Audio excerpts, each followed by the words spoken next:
mempersembahkan serial Sandiwara Radio Borobudur.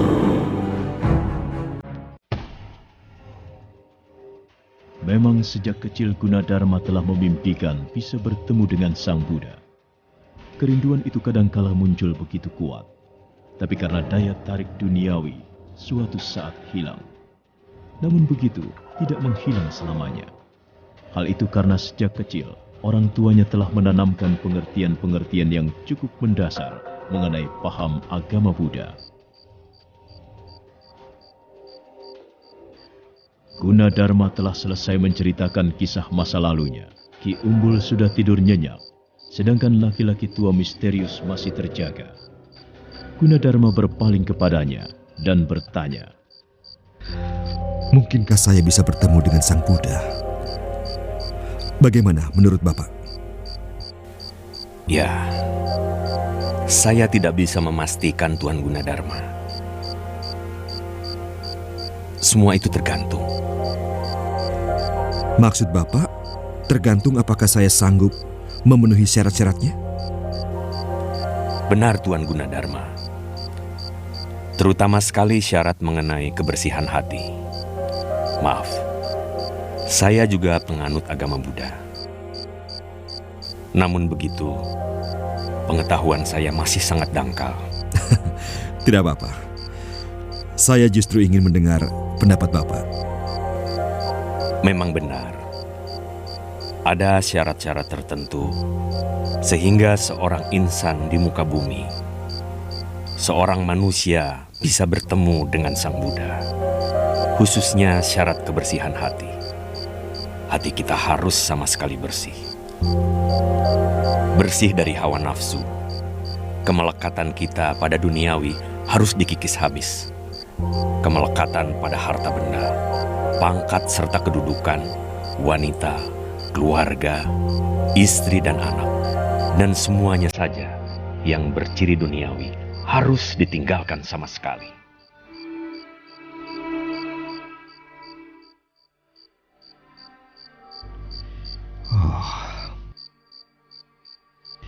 Itu suatu syarat yang sangat berat. Jarang manusia sanggup memenuhinya. Benar Tuan Gunadarma.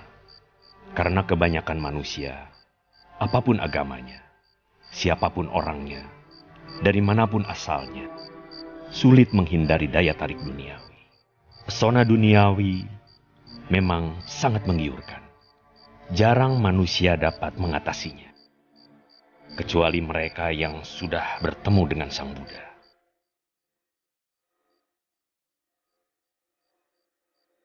Pesona duniawi itu baru tampak suram. Akhirnya sama sekali kehilangan daya tariknya. Keadaan semacam ini dalam agama Buddha disebut mencapai tingkatan nirwana atau tingkatan paling tinggi. Baiklah. Kalau Bapak mau istirahat, silakan. Terima kasih atas pandangan Bapak. Saya sendiri tidak yakin apakah sanggup memenuhi syarat-syarat itu. Mungkin suatu saat nanti, keinginan Tuan Gunadarma akan tercapai.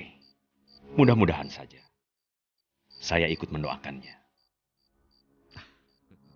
Terima kasih. Mari Pak, saya pamit. Silahkan Tuan. Gunadarma berdiri, kemudian melangkah meninggalkan tenda. Setelah dia pergi, laki-laki tua tampak tercenung sesaat. Matanya menerawang jauh, jauh sekali, seolah-olah tak ada batas pandangan lagi, saking jauhnya. Buddha tidak pernah mati. Buddha tidak pernah mati. Cahaya rembulan menyepuh puncak-puncak bangunan Istana Mataram. Beberapa orang prajurit jaga tampak bergerombol di depan pintu gapura. Dua orang yang lain mengadakan patroli di sekitar ruang peraduan Putra Mahkota. Mereka melangkah ringan sambil mengamati suasana sekitar. Ketika itu, Dyah Lokapala tengah berbaring di atas ranjang di ruang peraduannya yang mewah serta nyaman. Jendela dibiarkan terbuka sehingga cahaya rembulan dengan bebas menyusup ke dalam. Putra Mahkota tengah gelisah. Matanya menatap langit-langit ruangan, seolah-olah ingin menerobos keluar. Cahaya mata itu sendu, pertanda pemuda ningrat yang baru akil balik itu tengah mabuk asmara. Kok belum juga datang ya Manohara? Kemana ya dia? Tapi katanya dia tidak pernah ingkar janji. Memang sampai saat ini dia tidak pernah ingkar janji. Tapi kok belum juga datang ya? Diah Lokapala melangkah ke arah jendela yang terbuka. Pandangannya disapukan keluar, menatap bunga-bunga berwarna-warni yang tersiram cahaya rembulan. Sementara angin semilir mengalir dari lereng-lereng gunung menoreh yang tinggi. Pada saat putra mahkota membalikkan punggungnya, dia terkejut.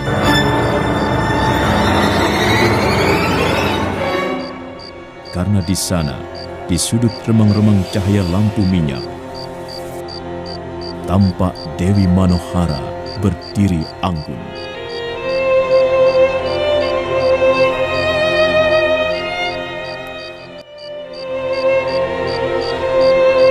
Manohara, Pangeran muda menunggu saya. kukira kau ingkar janji. Ya, sejak tadi aku menunggu kehadiranmu. Aku jadi gelisah. Aku tidak tahu apa yang harus kulakukan seandainya kau tidak datang. Pasti aku tidak akan bisa tidur malam ini. Tapi sekarang bukankah Pangeran muda sudah merasa tenang? Tentu saja, karena kau sudah datang untuk mengobati kerinduanku, Manohara. Dewi Manohara tersenyum sambil mengembangkan lengannya. Dalam sekejap, Diah Lokapala sudah berada dalam dekapan wanita cantik yang tidak pernah diketahui asal-usulnya itu. Cahaya bulan juga menyepuh hubungan rumah Pusutarai. Suasana sepi lengang. Ratna Lumbini berbaring di atas ranjang, wajahnya murung, tampak tertekan. Memang sudah beberapa hari dia tidak diperbolehkan keluar tanpa izin serta pengawalan. Sambil mendesah, gadis itu bangkit, beranjak ke pintu. Benci aku. Sampai kapan aku harus dikurung seperti ini? Keterlaluan sekali. Ayah busuk keterlaluan. Aku sama sekali tidak mempunyai kebebasan, sekalipun ikut orang tua sendiri. Karena sudah jelas pintu dikunci dari luar, akhirnya Ratna Lumbini beranjak ke arah daun jendela. Tiba-tiba dia melihat sebilah pedang hiasan menempel dinding. Wajahnya mendadak menjadi ceria. Dia pungut senjata tajam itu dengan hati-hati.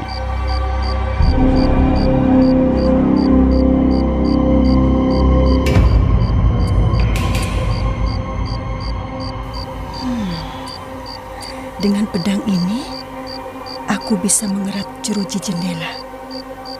Pasti bisa kupatahkan, karena hanya terbuat dari kayu. Sedikit demi sedikit akan kukerat. Lama-lama pasti putus. Tapi aku harus mengerjakannya dengan hati-hati. Aku yakin, entah kapan, mungkin besok atau malam, aku bisa keluar dari ruangan bilik celaka ini. Minum, Pangeran? Nanti saja. Sepertinya Pangeran sedang memikirkan sesuatu. Bolehkah saya tahu? Selama ini, aku hanya kenal namamu. Aku tidak tahu asal-usulmu, siapa orang tuamu, dan di mana tempat tinggalmu. Sedikit sekali yang ku ketahui tentang dirimu, Manohara. Aku hanya tahu kau seorang gadis yang sangat cantik, yang setiap saat hadir di ruangan peraduanku. Sebenarnya tidak ada masalah apa-apa, hanya sedikit terasa mengganjal di hatiku. Lalu? Mengapa kau belum mau juga menceritakan tentang dirimu? Apakah itu perlu? Ayahanda Maharaja menyuruhku berhati-hati. Aku tidak boleh bergaul dengan orang yang belum kukenal dengan baik. Aku tidak boleh mempunyai teman sembarangan. Apakah aku seorang teman sembarangan? Bukan begitu maksudku. Sebaiknya aku tahu lebih banyak tentang dirimu, Manohara. Dan dengan begitu, ya tidak ada ganjalan lagi di hatiku. Lagi pula, pasti aku akan merasa lebih aman serta nyaman setiap kali duduk berdekatan denganmu. Seperti sekarang ini. Pangeran muda mencurigaiku ya? Oh, tidak. Mengapa aku curiga? Aku hanya mengatakan bahwa aku akan lebih nyaman jika tahu lebih banyak tentang dirimu. Sementara selama ini aku sama sekali tidak tahu asal-usulmu. Pangeran muda tidak menginginkan kehadiranku lagi ya? Tentu saja aku mengharapkan kehadiranmu, Manohara. Kalau perlu, setiap malam. Pangeran. Manohara.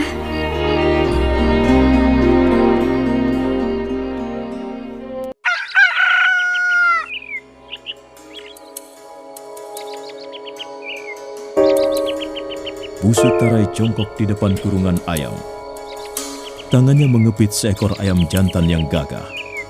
Dia menimang-nimang ayam itu bagaikan seorang anak kesayangan. Sementara seorang abdi juga sedang mengamati seekor ayam jantan yang lain. Ayam ini, wah, aku suka. Hebat. Tajinya seperti pisau cukur. Tajam sekali. Belum pernah kalah kalau diadu. Kemarin, wah, dia membunuh 2 ekor ayam musuhnya. Hebat nggak? Aku senang jago seperti ini. Mestinya setiap pendekar seperti ayam ini jagoku, ngerti? Iya. Ya, tidak pernah kalah kok setiap kali bertarung. Memang itu jago unggulan Tuan Busu. Tapi yang saya mandikan ini nanti juga jadi ayam bagus. Dua-duanya berasal dari bibit unggul. Benar Tuan. Konon menurut penjualnya, bapak ayam ini ayam hutan yang masih liar. Lihat saja Tuan Busu. Kakinya keras. Jari-jarinya juga keras. Tajinya tajam Tuan. Kakang Busu. Itu si Lumbini, Kakang. Lumbini. Ada apa Lumbini? Ada apa? Aduh, mengganggu kesenangan orang saja pekerjaanmu ini. Sudah, sana. Waduh, udah ke belakang sana. Aku lagi sibuk kok. Itu Kakang Tarai, anak gadismu, si Lumbini. Iya, ada apa dengan dia? Sudah sejak kemarin siang tidak keluar dari ruangan biliknya. Aku takut, Kakang. Jangan-jangan bocah itu, kalau dia sakit, bagaimana, Kakang? Soalnya dia sudah nekat, Kakang. Aku takut sekali.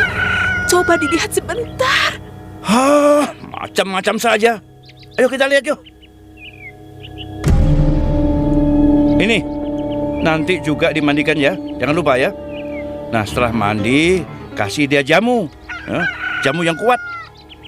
Biar tarungnya bagus, ngerti? Iya Tuan. Dan ayam yang kamu pegang-pegang itu, jangan diadu dulu. Ya, masih terlalu muda dia. Baik Tuan Busu, baik. Lumbini, buka pintunya. Ayo buka. Buka pintunya Lumbini. Buka pintunya, Lumbini. Itu ayah Busu mau lihat kamu.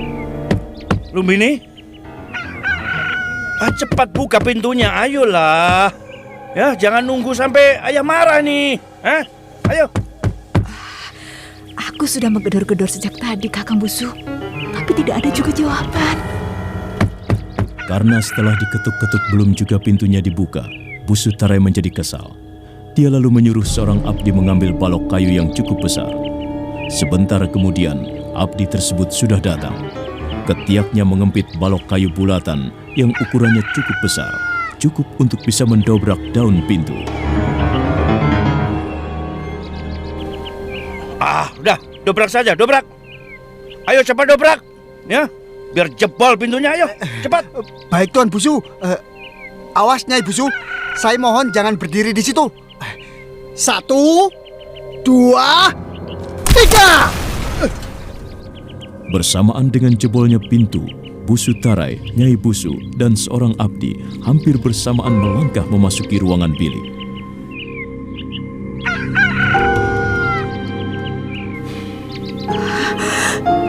Tidak ada, Kakang. Lumbini tidak ada. Ruang miliknya kosong. Aduh, bagaimana ini, Kakang? Kemana perginya bocah itu? Kok nekat sekali dia? Sudah diam, jangan cerewet. Tapi anak kita bagaimana, Kakang? Ternyata dia kabur. Sebenarnya sudah sejak tadi aku curiga. Kakang Busu sama sekali tidak pernah memperhatikannya. Malah main-main ayam terus. Lihat Tuan Busu, pasti dia kabur lewat jendela. Wah, benar Kakang Busu. Nekat sekali bocah itu. Dia kabur. Dia memotong jeruji jendela. Busu Tarai dan istrinya kebingungan, lari mondar-mandir di ruangan bilik. Sama sekali mereka tak habis pikir bahwa Ratna Lumbini, putri kesayangan mereka, berani mengambil tindakan kabur dari rumah. Mereka tahu pasti gadis itu menemui Risang Janaka, sang dewa pemikat sukma. Busu Tarai geram sekali. Heh, apa yang kamu lakukan di sini? Goblok! Cepat panggil kawan-kawanmu, ayo cepat! Risang Janaka harus ditangkap. Aku sudah kehilangan kesabaranku. Ayo cepat kerjakan, cepat! Baik Tuan Busu. Nah, bagaimana kisah selanjutnya? Apakah Ratna Lumbini dapat ditemukan dan dibawa pulang kembali? Saudara pendengar, ikutilah terus serial Sandiwara Radio ini, Borobudur, dalam episode Juntrik Mataram. Sampai jumpa.